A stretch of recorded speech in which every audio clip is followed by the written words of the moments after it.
Okay, here we go. This is Lydia at Homespun Quilts. I've got 40 little tiny flying geese to make. They are 2.5 inches by 1.5 inches. So I've decided I have enough fabric to do the 4 at a time method. So I looked up online and I need a 3.5 inch large square and two 2 1/8 inch squares.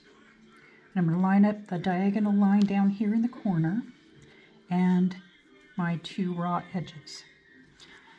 Then I like to spin this around and do the same thing here. But what I'm really going to pay attention to is this matching right there in the center.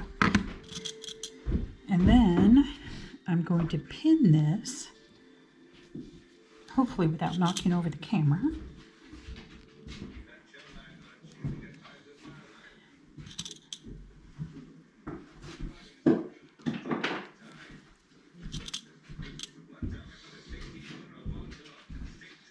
I really don't have a reason for pinning alongside these. I think I heard somewhere that it stabilizes this better, but I'm not positive about that. That's just one of the things I do. Okay, so once that is done, I'm going to sew on either side of this line 1/4 inch away. And I want my 1/4 inch to be a scant 1/4 inch, or use a 1/4 inch foot, or my alternate method is to put my presser foot, I'm actually going to grab this, right pretty much on the line, just so I can't see the red part. And then I'm going to sew my 1/4 inch, and then I'm going to turn it around and do the same thing on the other side. Then I'm going to cut this in half, and you end up with 2 pieces that look like little hearts. Then you're going to do the same thing using 1 square this time, lining up your edges, making sure this line is in the center of these 2 side pieces. And then again, I'm going to pin,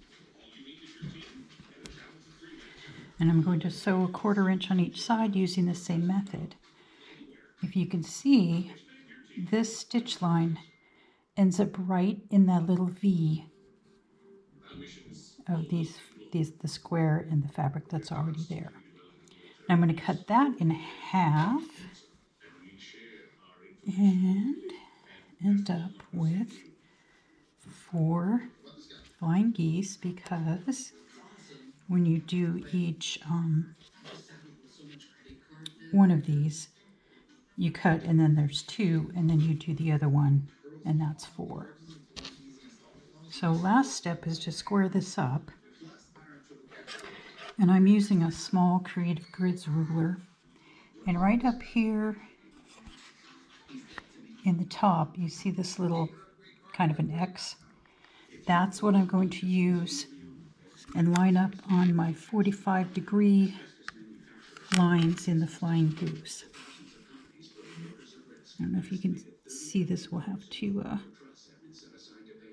okay, so hopefully you can see right there, that's my 1/4 inch line, and here goes my other lines. I'm going to cut this off,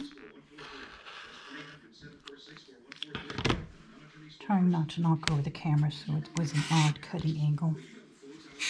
Now, since I've done that 1/4 inch, I know that this side is a straight line, and it's 1.5 inches. So I cut this little part off. And my other measurement is 2.5. So I'm looking at this, and I'm going to split the difference on the edges, trying to line up with these little corners here. that, and I'll turn this over. Now line this edge up with the 2.5. Cut this off. And there's my Flying Goose unit.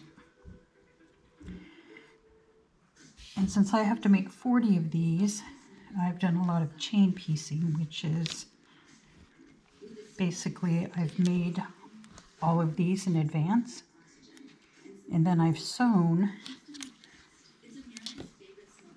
using the same method all the way down on all those units I made, and now I'm ready to turn it around and do the same thing on the other side. All right, have fun with those.